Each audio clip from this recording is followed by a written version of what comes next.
while we just let a few last people, I think, probably trickle in here since I know people like to log on at the last minute. This webinar is actually part of a series that's hosted by the Florida Society for Ethical Ecotourism and Florida Sea Grant, which is the organization that I work for, on the third Wednesday of every month. So it'll be at this time, 7, 8 p.m. Like I said, this is the second, so it's June through November, and it'll feature experts. Although not that I would consider myself an expert, but myself, like a UF faculty member, we've got some FWC personnel and lots of different specialists that'll come on and talk about topics. After every webinar, we're going to send out a link. We're actually recording right now, and we're going to send a link of that recording to everybody. It'll also be posted on YouTube. And the other thing that we're going to send out as well is an evaluation that's really helpful for us to understand how we can improve our content and continue to justify these educational programs. So we just request everybody's support in completing that. And even if you're watching on YouTube as we speak, that link should actually be in the down below. So please feel free to follow up with that as well, even if you're watching after the fact. And because we are recording on YouTube, there are actually recordings from 2024 and 2025 available as well. So like I said, 7 to 8 is typically when the window runs. We anticipate, enough time for Q&A, but I also have an assistant on, Emma Van Giem, who will be monitoring the chat in the waiting room as well. So if you have any questions that you feel pertinent, feel free to drop them in the chat, and Emma will interrupt me. And if not, we will get to them at the end. So I am going to assume that I would have known if you guys weren't hearing or seeing me by now. So I think we can jump into this evening's presentation. Just give me a second while I hit the share button here.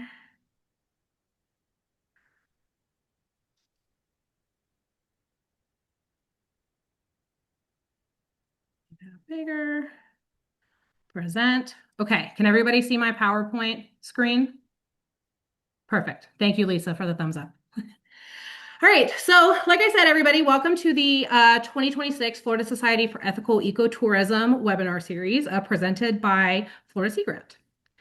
The Florida Society for Ethical Ecotourism, for those of you who are not familiar with the organization or haven't been to a webinar before, was actually established in 1998 by a group of ecotour operators with the goal of raising the standard in Florida's ecotourism industry to protect and sustain our natural and cultural heritage for generations to come. There are lots of benefits to supporting the organization as an ecotourist, or even joining as an ecotour operator. Participating businesses receive support, of course, through some resources from the organization. We help with promotion, and of course, there's a peer network associated with it. There's also on the website, it makes it easy for people who are interested in responsible ecotourism to log onto the website and find your businesses if they have these values. And of course, we've got educational opportunities like the one you guys are participating in right now. Sorry, I'm letting a few other people into the waiting room here.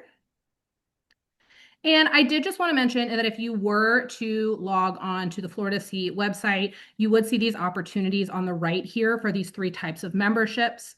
If you are an individual who supports this organization's mission or an ecotour operator who would like to join, you're going to be in that supporting member category. A destination member is something like, like county offices and institutions that sort of support and promote tourism within their area. And then of course we have the corporate members, which are for like a larger company as well. So lots of options.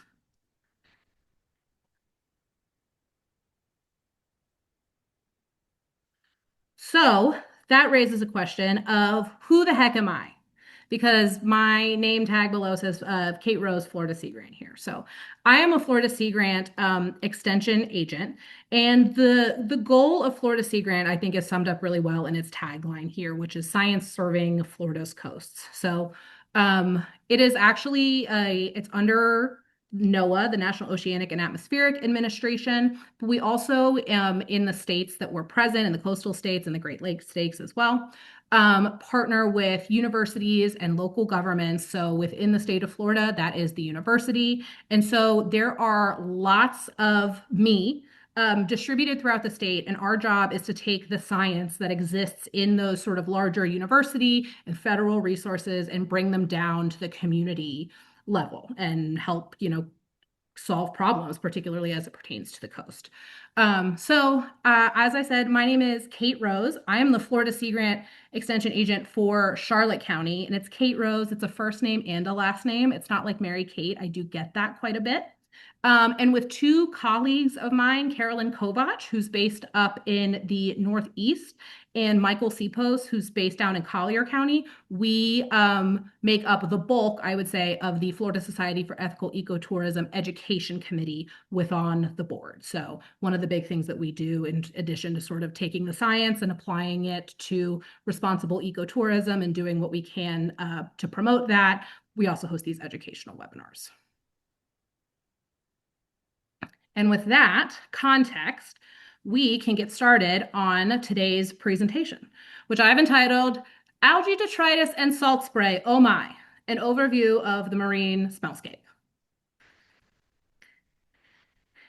And the reason that I put together this presentation to begin with is because I am based in a region of Florida where red tide is frequent.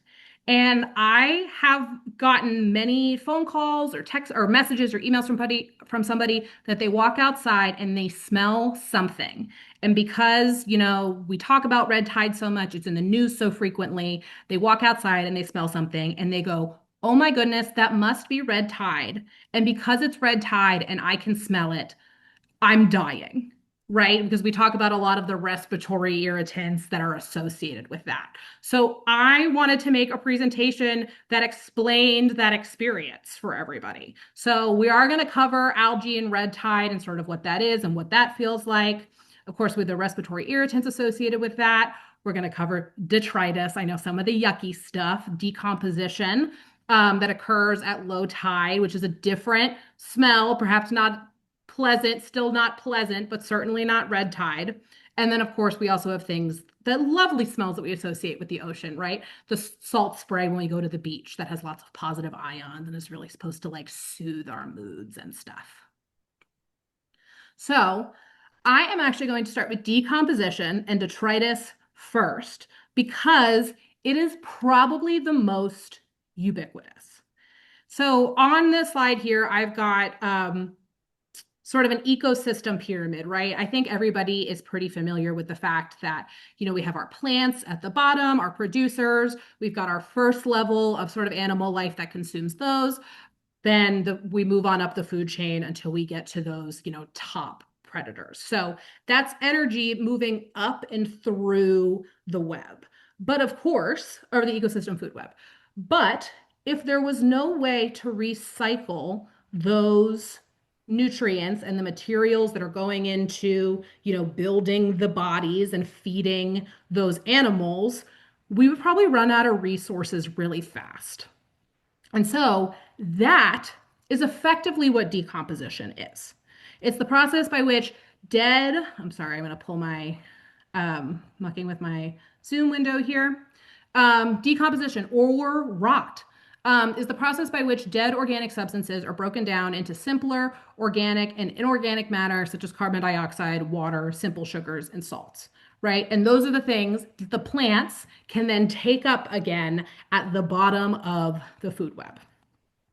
We've got two sort of main agents of decomposition. First is our microbes, and second is our fungi.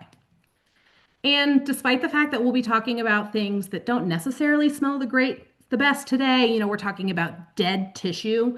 This is a really, really vital natural process, right? Because how else would we take, our muscles, our meat, our bone materials and return them to the earth so that life can continue to proliferate? And so here are some examples of decomposition that you might already be familiar with. This is an image of a cow patty. Yes, there is decomposition occurring in your gut with your Your gut microbiome. I'm sure we hear a lot of that these days, a lot of, focus on gut health, which of course, we've also got some mushrooms there because they're taking advantage of sort of the tissue there. For those of us that, potentially employ Florida-friendly landscaping principles, whether you know it or not, if you use mulch, that is effectively using decomposition in an advantageous way, right? So rather than potentially adding those ingredients back into your ecosystem with chemical fertilizers, you're basically putting natural materials on your lawn for it to break down and continue to feed your plants. Anybody who's been out hiking, this is actually an example of a nurse log. So this is a fallen tree. And the fallen trees and the way that they decompose are so vitally important to the forest process and the recycling of the nutrients that is how they got the name nurse logs, right? It's effectively that nursery habitat, and it provides sort of, that sort of infantile stage of nutrients and sort of has that same element, I guess, of like a nursery habitat, right? And then some of you guys might have seen this when you look sort of down into the water. You can see it in fresh water. If you've got a stormwater pond outside, that sort of that stuff at the end. Of course, you've got the periphyton as well, which is sort of a more aquatic version of decomposition and those tissues breaking down. And we'll get a little bit more into the exact composition of that decomposition. So decomposition is effectively, we're going to take some dead meat, that's what that little, or some dead material, that's what that little vulture icon is supposed to represent there. We're going to add some microbes to it. And eventually we're going to take that and we're going to break it back down into sort of the food and the minerals and the base ingredients that we use to then grow and feed ourselves and form our body. One of the byproducts of this process is hydrogen sulfide. And that is the smell that smells like rotten eggs. It's also naturally occurring. So first of all, it's naturally occurring because we just talked about how vital this decomposition process was, but it's also naturally occurring in these volcanic formations in things like natural gas and hot springs as well. So hydrogen sulfide, this is the big bad guy.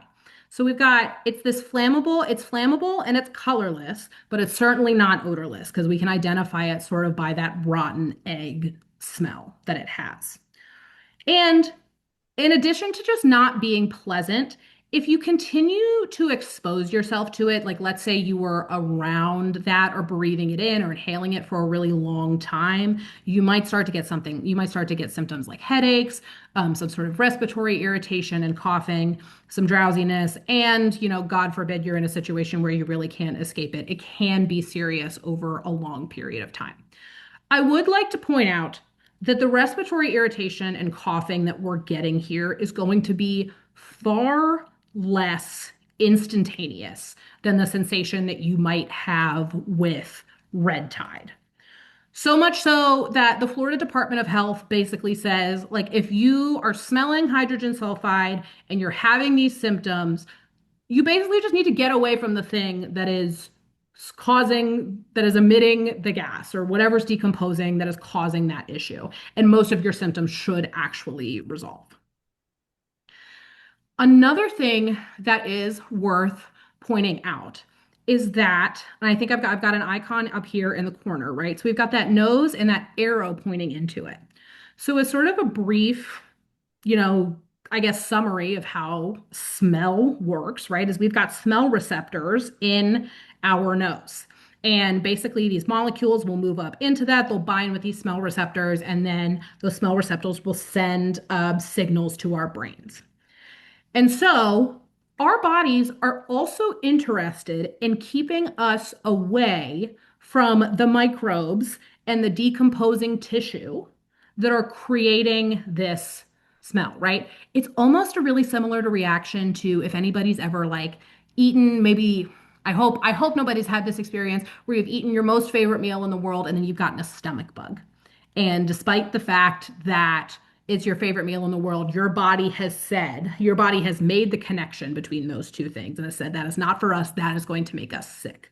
And so perhaps part of the reason that hydrogen sulfide doesn't smell very good is because it doesn't want, our bodies don't want us around decomposing tissue and a plethora of microbes, right? Because that is how we get ourselves sick and expose ourselves to infection. So, another aspect of decomposition of this process is that it is actually very oxygen intensive. It requires oxygen. And so when we get into some environments, and I have to admit, I focused a lot on the marine environments here, but it does also apply to like wetlands and like our inland environments as well. In these areas, perhaps like seagrass, perhaps like mangroves, where there's already so much organic matter there. These seagrass blades and these mangrove leaves are constantly, pardon me, are constantly sloughing off and decomposing right there, sort of down in the sediment. And ultimately, that's why these systems are so productive, right? We've got decomposition, we're breaking back down into those materials, which can then sort of sponsor new growth. Eventually, that's why we mulch things. And by the way, that's why we put manure on things as well. It's the same principle as fertilizer. And so these environments are already really, really low oxygen. So much so that if you were to go into, like if you were to like take sort of a shovel into the sediment in either one of these environments, you would see sediment that was like, it's actually black. Because there's a different type of decomposition going on because eventually some other bacteria take over. But the bottom line is it's a really oxygen intensive process. And particularly in these marine environments and where there's decomposition existing, so there's already decomposition in these environments. And then we get something like low tide, and all of a sudden, the microbes and the decomposing tissue that are in these environments that are already oxygen limited get exposed to more oxygen because they get exposed to the air, right? So these aquatic environments in particular they're already low oxygen because of the level of because of the level of decomposition that's occurring. Then you add the water, which we all know it's a little bit hard for us to breathe underwater. Fish, of course, have some specialized tissues for it. And all of a sudden, they get a fresh pulse of air and oxygen to be working with. And so that's why at low tide, you get that rotten egg smell. That's why if you're out in potentially the wetlands or even in these environments when it's not low tide, you might catch whiffs of that. But the good news is that low tide smell is considered an incredibly low level hydrogen sulfide exposure. I should put a big asterisk on that. That said, there are some people that are going to be more sensitive, particularly if you have some sort of respiratory issues or challenges. But following that line of you get out of your car and you don't feel, and you don't like, and you get out of your car and you smell that. It's a long way of saying you don't need to call your local Sea Grant agent and yell at them and say that you're dying. You could simply get in your car or you could move away from that. And that low tide smell is really just sort of a hazard of living in this coastal environment. And it might also be exacerbated by, there are some seaweeds that produce dictyopterines. As I always say to my Florida Master Naturalist students, the best way to say long, complicated words in science that you can't quite understand is with confidence. So they're actually emitting these sexual pheromones as well. So you've got sort of that low tide decomposition smell, and then you've got the other things in nature just sort of getting down to business and having their own smells independently. So while we're speaking of seaweed or algae, yes, those are the same thing. Before I get into perhaps, the smelly parts of the algae, we're going to talk about red tide. I want to take a moment and I guess perhaps stand up on my soapbox and on behalf of algae because they are ecologically essential. They produce an incredible amount of oxygen for the planet. In fact, 50 to 80% of the Earth's oxygen. which always makes me think of this meme here, right? Trees and the terrestrial plants get a lot of attention for producing oxygen, and they're doing great, but oceanic plankton in particular, which is an algae, um, is not quite getting the love it deserves. It's a really, really important food web link, particularly those little microscopic guys. We talked in the beginning about, the food web in the ocean, right? That looks like, bigger fish eat smaller fish, sort of moving top to bottom. And smallest fish is eating algae, or these tiny plant cells that are floating around. And they're also really effective at nutrient and pollutant removal because they're also really effective at nutrient and pollutant removal. They can just take up a lot of stuff from the environment. So we're going to spend a little bit talking about, some of the challenges that algae causes, and we can have conversations about why that's happening. But it is worth pointing out that algae are a natural and essential part of our ecosystem. Of course, when we run into issues is when we get algal blooms, which is defined as a rapid and substantial increase in algae biomass in an aquatic system. A harmful algal bloom is when those blooms produce harmful effects. So a harmful effect can be anything. It could be categorized as human health, the aquatic ecosystems.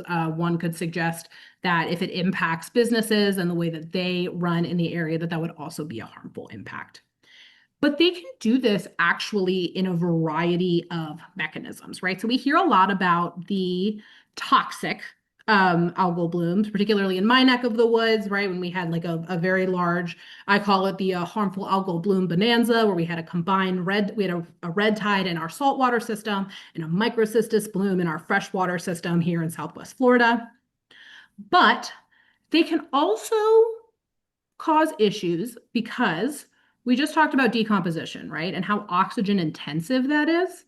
And it's possible that when you get these large masses of algae that then have to decompose, despite the fact that we just mentioned how much oxygen they produce for the planet, in these sort of localized systems, when you get these large blooms, we can sort of flip the dynamics of that, and they can take up the oxygen from the other marine life in the area.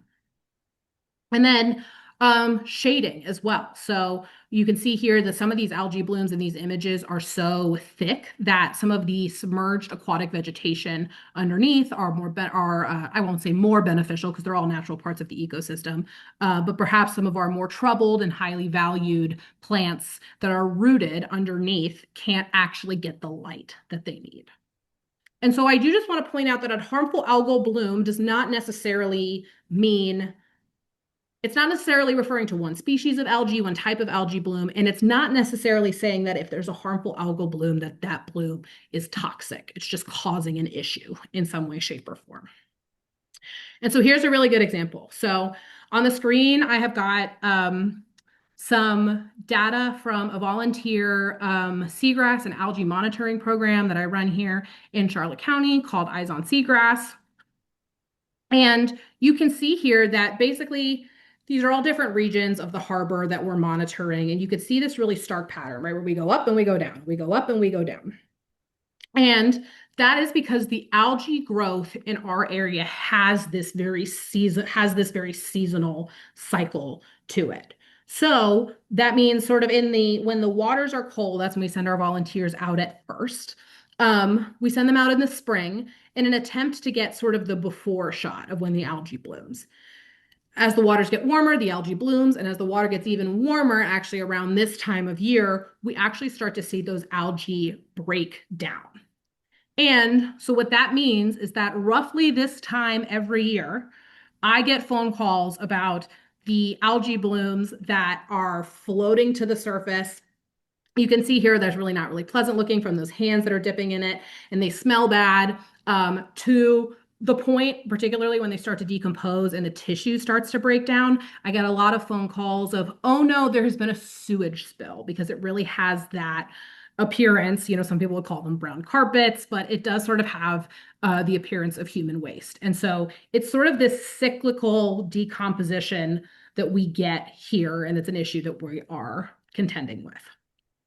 And so we get the phone call of, oh my goodness, these mats are floating to the surface. They're decomposing. They don't smell good. And the wind has pinned them up against my property. What can I possibly do about that? And there's not a really clear-cut answer because we can't actually sort of dictate exactly where these blooms are, how they move throughout the environment, right? It depends on, do they have the food they need? Is the water as clear as they need it to be that day? And then, of course, unfortunately, if you are just on the wrong side of the wind or the wrong side of the currents that day, you can end up with these mats in front of your home. Of course, the weather as well. And so we get a lot of questions of, am I like, there's this mat and it's aggregating in front of my property. And I'd like to move it. What can I do? It's really sort of starting to impact my quality of life. So the first thing that we recommend is trying to close your windows and just trying to get away from it.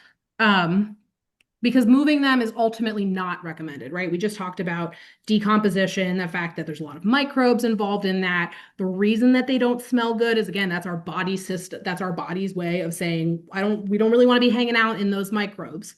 But out of an abundance of caution, if it is so important to you that you must get in the water, we highly, highly recommend wearing PPE, protective equipment. Take frequent breaks to account for the fact that you are likely going to have that hydrogen sulfide exposure, and certainly be very sensitive if you have any sort of open wounds or anything, right? Because in general, in Florida, we've got a lot of microbes that we in this warm water environment that we might not, want sort of entering our bodies, but certainly the algae, the microbes in these mats. So I know we talked a little bit about algae blooms and we talked about this rotten egg smell.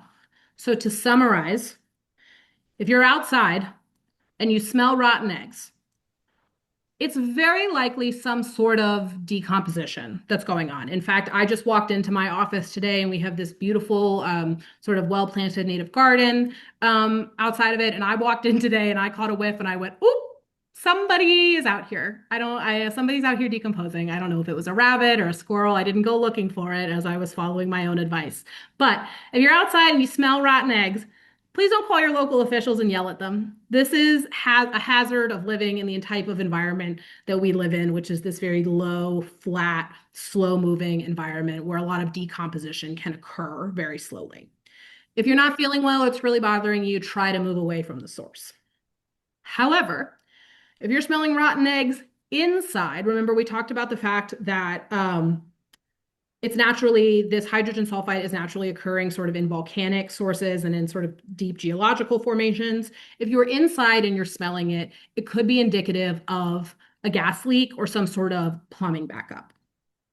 If it's in your well, specifically, believe it or not, the bacteria causing the sulfur, in this case, like in the water, are actually not harmful. It might not be super pleasant, but if you've got something going on with your water supply, that would be a moment where you might actually want to call somebody and have them come out and sort of see what's going on, but it's not necessarily going to harm you in those circumstances.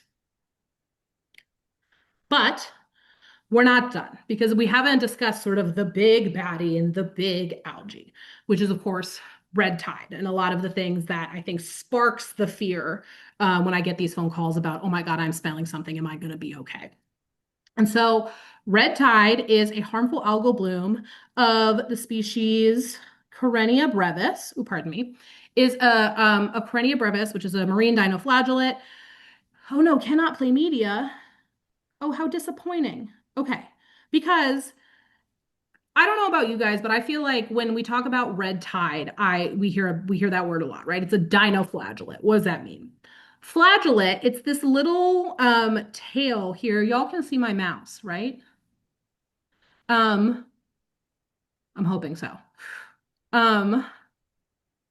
So we've got this little tail actually here that is wrapped up around this cell right here. And what this video was supposed to show was these little cells actually move and swim around a little bit. So they're their own little organisms doing their thing. And of course, they produce the brevetoxin, which is the neurotoxin, brevetoxin. I'm sorry, I shouldn't have said neurotoxin. And they produce this really pungent toxin. And that exists within their bodies, but it actually it is well contained within their bodies while that cell is alive. The challenge becomes as the bloom starts to mature, as some cells start to die off, they then lyse or split open and release the toxins into the environment, which then causes all of the challenges that we associate with red tide. So, how this might differentiate from like your typical low tide smell. We're actually going to discuss, and I have to confess to you guys, I have never actually experienced red tide respiratory irritation because of the tools and forecast tools we'll talk about later in the presentation that I use to avoid having this experience. But I have been told that it's effectively kind of like a spicy low tide. It is still going to have that rotten egg smell, but the irritated and teary eyes, shortness of breath, coughing and sneezing, and potentially some sort of sore throat are going to come on very, very quickly, as opposed to that rotten egg smell, which is certainly not pleasant, but it's very, for the majority of people, is not going to cause this level of reaction right up front. And that brings up a really good question as well about how these toxins move throughout the environment. Because, right, you're at the beach, you're at the beach and you can feel this. How far inland do you have to be safe? And so to discuss that, we have to discuss sort of these very big words on the screen here. Aerosolization versus volatilization. Aerosolization, which is what's going on with red tide, is whatever our compound is being broken down into small particles, which then attach themselves to other little particles that are floating in the air. Volatilization is that actually, I'm just going to move all the way through this and not muck up my animations here. So, aerosolization. Compounds broken down into smaller particles, it latches onto other particles in the air and it sort of drifts. So probably the most pertinent example that anybody would be familiar with of this is a perfume bottle or maybe you're putting on your sunscreen, right? That's an aerosol. So basically what's happening is that can is pressurized and it is going to spray air through a compound that is a little bit liquid and a little bit of your active ingredient. In perfume, that would be your thing that smells, and sunscreen, it would be, the thing that protects you. And so by taking sort of the pressurized air and moving it into the water and breaking it up into particles, the water sort of dissipates through the air, right? That's the reason, particularly with perfume, that when you spray it up in the air, you sort of spray it and you walk through and it sort of falls down onto you with the smells and all the other active ingredients on it. And that is why red tide can be felt up to 3 miles inland, sort of based on the conditions. And that's primarily because of the salt spray that occurs at the beach. So when you get waves crashing, when you get water agitation, first of all, there's likely toxin floating around in the water itself. But on top of that, that action can actually split open the cells and introduce more toxin into the environment. But you're only going to feel it up to about 3 miles inland if the wind is particularly favorable for that condition. I once had somebody call me, that we were, supposed to connect, very inland within the county. It must have been like at least 6 miles as the crow flies from the coast. And they said, there's red tide at the beach on the Gulf. Are we going to feel it this far inland? And the answer was no. We were simply too far. Volatilization is volatilization is that compound is actually going to turn into a gas. And when we talk about turning into a gas, we talk about filling the volume of the container that it's in, which is if it's outside, it's going to be pretty far and it's going to drift very far. Of course, we introduce elements of dilution there, right? So if you get, one molecule of hydrogen sulfide, you might not even pick up on it. And so to further drive home this point, I like to point out that I like to use the analogy of salt and pepper. So aerosolization, that is like putting pepper in water. The pepper is inherently separate from the water, although of course it'd be really hard to sort of get it out, right? And if you were to shake it out and spray it at somebody, they would have pepper on their face. Volatilization would be our salt, right? If you stir salt around in water, you are going to actually dissolve it into the water, and that becomes salt water that really can't actually be filtered out, even if you wanted to. So, another side effect that makes a lot of news when it comes to red tide is, of course, our fish kills, which have a smell of their own when we're talking about decomposition, right? Fish kills are not necessarily owned by red tide. It's not the only thing that causes fish kills.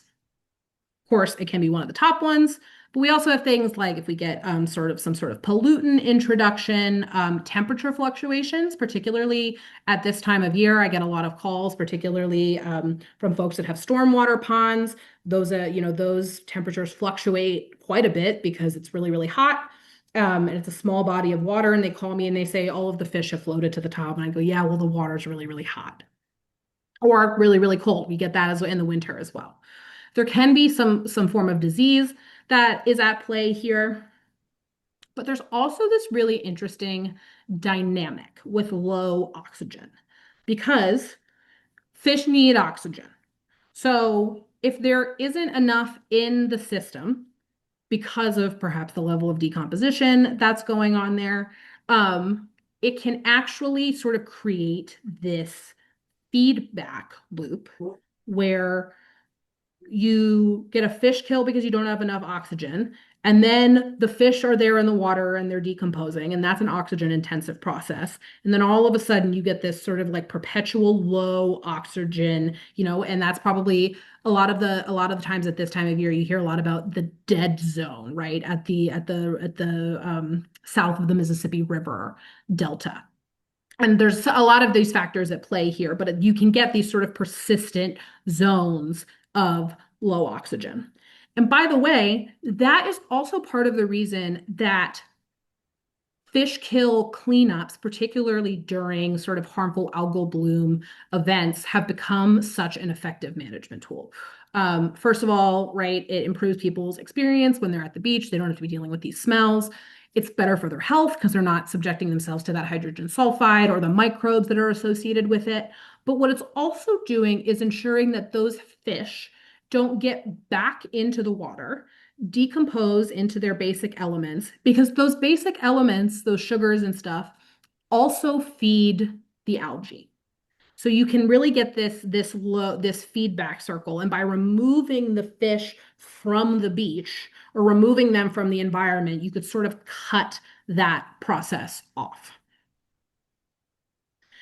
And I should point out that if you scan this QR code, FWC does have a fish kill hotline, so you can call this number, or you can also report it online with this QR code. Before you do that, if you see, and this is an example too, where there's a pretty dramatic number of fish in this image, but it doesn't necessarily have to be that much, right? Maybe you border a stormwater pond, and there's not quite as many fish in there, but you notice that there's something going on where it's obvious that there's sort of a mass die-off and something that couldn't be coincidental. So if that's the case, FWC will want your location, the number of fish that you're looking at, species if possible, and your contact info in case they need to sort of get out there and collect any more information. And so while we're talking about red tide management, control, and mitigation, a lot of this work is done by the Florida Red Tide Mitigation and Technology Development Initiative, which is an initiative that is primarily comprised of FWC here and Moat Marine as well. It was funded by the governor's office, although I think they've pulled in, many different companies to sort of try to hack out some solutions here. So when we talk about control and mitigation, control would be something like, maybe not control. Let me rephrase. Let's get into mitigation, because I want to tell you guys sort of the effort that has gone into keeping people from exposing themselves to sort of this respiratory irritant that comes with red tide that I sort of mentioned earlier. Oops, and none of my QR codes aren't doing my thing, so I'll just go ahead and advance here. So, living with red tide. Here are a couple of resources that you can use to help sort of dictate whether red tide is present in your area, and if it is, whether or not it's safe for you to go to the beach.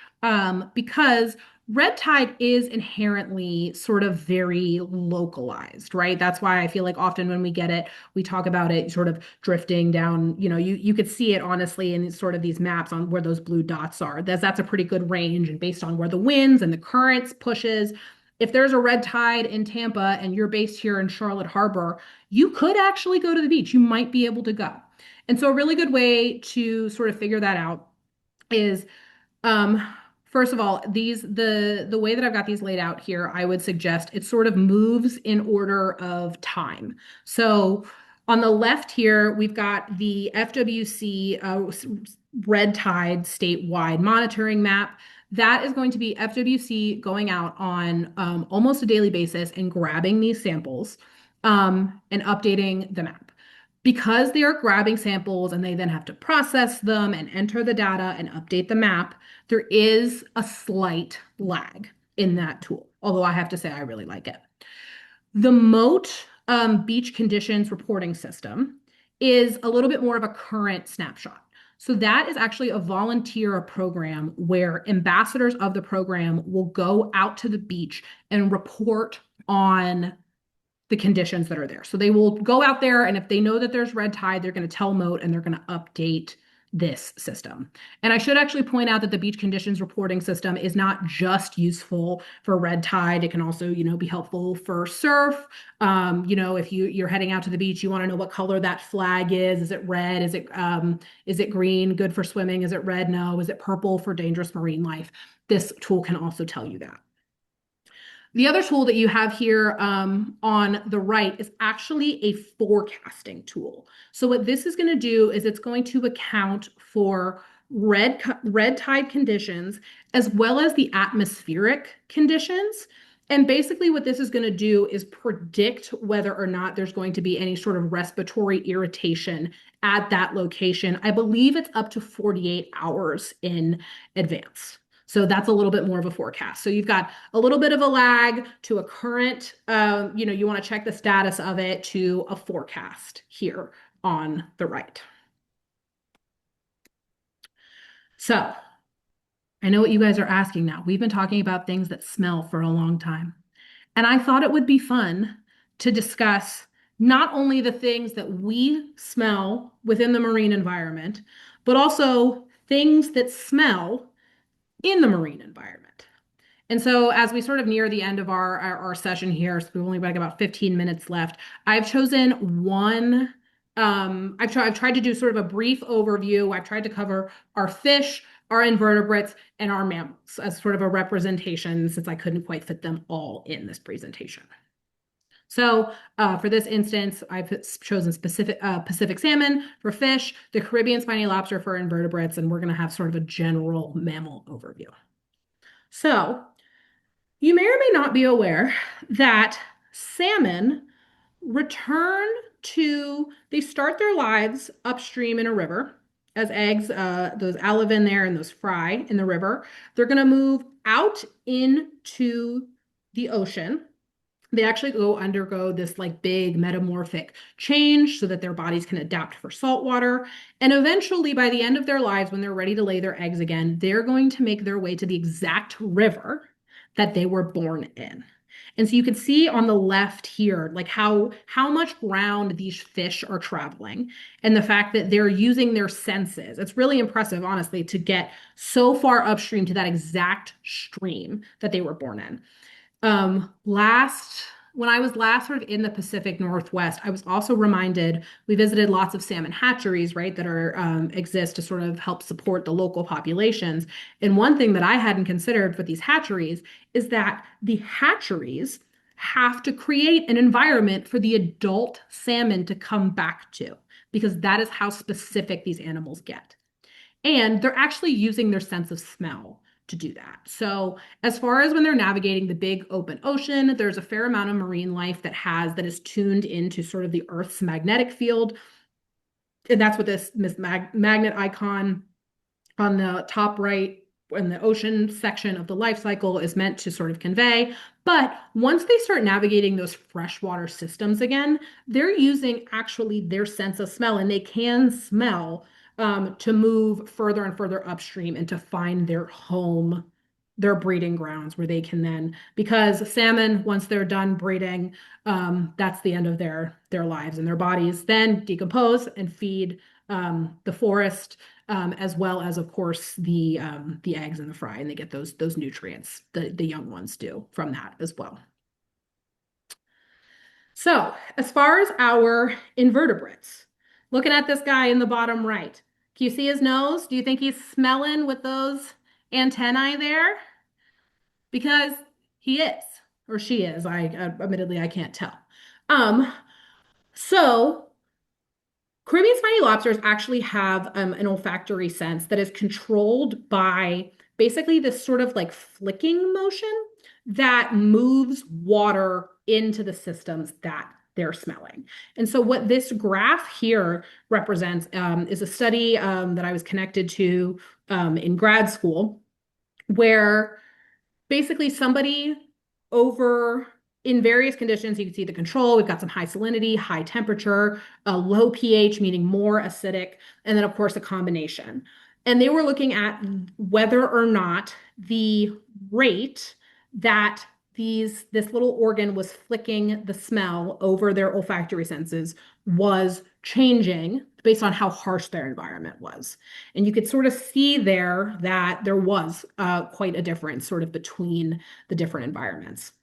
And this is particularly useful because in this larval stage here, in the cycle of the lobster, much like the salmon, there's a part of their lives where they're tiny and they're little and they're just being brushed around in the water column. And the way that they are deciding when it's time and where it's time to sort of grow up and settle down and move from their planktonic stage down onto the sea floor is they're actually using their sense of smell to identify a suitable environment. I want to live there because there's lots of sponges. I want to live there because there's coral and there's structure and there's things that I can hide myself in so that I won't be subject to predators. And it turns out that the sense of smell is so important that commercial lobster fishermen actually use other lobsters as bait to get lobsters to crawl into their traps. Because lobsters want to be with one another. There's safety in numbers. So they can smell one another, and so much so that they'll use the juveniles, and that is actually how they convince the lobsters to get into the trap. And so this friend of mine that was doing this study basically did these like choice chamber experiments where they put a lobster in the middle, they put a tank on either side. One had fresh water that was sort of feeding in one way, the other one had a lobster in it, and the lobster would actually move towards its own kind because it could smell it. That being said, you put a stone crab in, these little like tankers that can take a lobster easy. Oops. The lobster would actually move away because it could smell it and identify it as a predator that it didn't want to be associated with. And this is, by the way, you can't see the stone crab. The stone crab is like in a tank. There's not a visual interference going on here. There's some sort of chemical reception. And interestingly enough, sort of further research on it is there is a virus within lobsters, Panilaris argus virus 1. It's specific to the species Panilaris argus, which is our Caribbean spiny lobster. Turns out that lobsters will actually avoid diseased lobsters, which would suggest that they can smell it in some way, shape, or form on those animals. And the exact mechanism isn't clear yet. But the bottom line is lobsters will move towards other healthy lobsters, away from predators and away from diseased lobsters, right? The same way, during the COVID-19 pandemic that we, kept away from one another because we didn't want to continue to proliferate the disease. So what about marine mammals? Those guys are probably most similar to us, right? I mean, they are evolutionarily speaking. So as a little bit of an overview here, since there's lots of different types of marine mammals, toothed whales. So that's our dolphins, our orcas. Toothed whales, no. They did have a sense of smell, sort of the way that we did, but as their blowholes moved from the front of their faces where our nose is, over evolutionary time, it moved back onto the top of their head because it was more efficient for them to sort of come up, do the breathe on the top rather than have to stick their face up. I'm sure anybody that's been snorkeling knows that experience when you come up. But basically, the distortion of of their olfactory systems over time has rendered it effectively useless for smelling. Baleen whales, on the other hand, their systems haven't been quite so distorted. There's some suggestion that they have perhaps a really weak sense of smell, but even with that weak sense of smell, they seem to be particularly prone to picking up on a compound that krill emit, right? Which is their prey item. So in theory, they're sniffing stuff out, but it's not as though they're, using it to hunt per se. And then our other marine mammals that are sort of have a terrestrial element, or I won't even say marine mammals because there are quite a few like aquatic organisms as well. It doesn't necessarily have to be marine. It could be freshwater. So we've got some some mice and some small rodents. I think I was reading when I was doing this presentation that there's a star-nosed mole that can do it, as well as otters exhibit this phenomenon called bubble sniffing, which is effectively that they can blow bubbles while they're underwater and then sort of use those bubbles to smell in their environment, right? Because they can't inhale the water. But by creating that bubble, they're effectively aerosolizing, which is the same way that red tide does. It's the particles getting caught on the water droplets. They can get and catch that scent. And so that's how they smell underwater. They're effectively sniffing air. They've just developed a behavior that has allowed them to smell while they're underwater. So, in conclusion, nature can be smelly, but there's often an explanation as to why. And right, we just learned about all of the ways that, things sort of naturally smell and how that helps them navigate their environment. And quite frankly, how the things that we smell help us navigate our environment too. We don't want to be near those rotten eggs and that decomposing tissue. Not every smell warrants panic. And of course, there are resources available to help and mitigate, sort of some of the immediate health impacts that accompany these things. And with that, I think we've got just enough time for questions. This will be that QR code that's up there. I'll remind everybody of that evaluation that we would really appreciate if you can take. Like I said, it just helps us to continue to justify our impact and the relevance of the programs. And I'd also like to point out that this is the second of the 2026 Florida Society for Ethical Ecotourism educational webinar series. The next will be at the same time, 7 to 8 on August 19th, and that will be decoding Florida's weather, tides, and waves for outdoor adventures. With that, I would be happy to take any questions. You can feel free to unmute yourself or put something in the chat. I do see a few chats here. Oh no, that's just Emma being helpful. Thank you.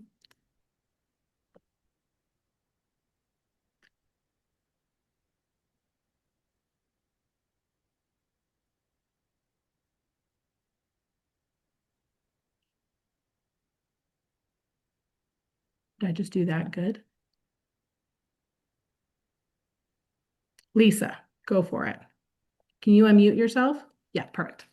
Yeah. So going back to the polio days when people used to discover our natural springs, and some of them, as you know, don't smell very nice. They're very sulfuric smelling. I presume those sulfuric smelling natural springs were not harmful to these people who came in droves and jumped into them. Yes, I do. I have to admit, I'm not particularly well versed on I'm sure there's some concentration of sulfur that might not be good for your skin or your hair. But admittedly, I'm not familiar with those values. But no, typically in that context, it's like a volcanic. It's volcanic and it's sort of within that aquatic system. It might not smell great, but it shouldn't be harmful. Right. Okay, thanks.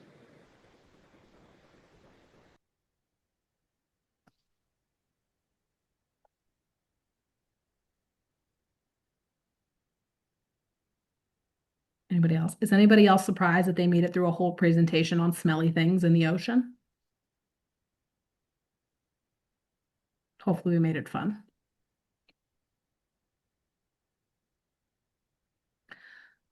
Alrighty. If that's it, then I think I can let everybody have the remainder of their evening back. But like I said, keep an eye out for an email that you'll get from us to likely before the end of the week that will include some of the resources that we discussed here, as well as the link to the evaluation if you didn't get a chance to do it. And I said resources, I said YouTube link and evaluation. Those are the three things. So thank you for attending, spending your evening with us, or if you're watching online, we appreciate it as well. Thanks, y'all.